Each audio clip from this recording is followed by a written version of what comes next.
आजिकाली युवक माने एपरिकी पिलामाने मध्य चषमा पिंधिबा आरंभ करिसेंती। खराब खाद्य एवं स्क्रीन टाइम कारणरू आखिरे सीधासळक एहार प्रभाव पड़ुछि।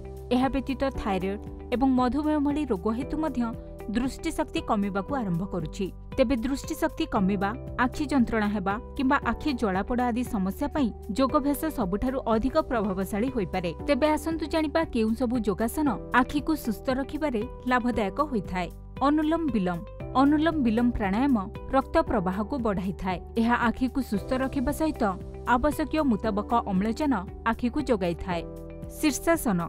शीर्षासन आखिर रक्त संचालन को उन्नत करिथाए। एही आसन अभ्यास करिबा द्वारा अम्लजान एवं पोषक तत्व रे भरपूर रक्त मुंड को जाई आखिरे पहुंची थाए। सर्वांगासन।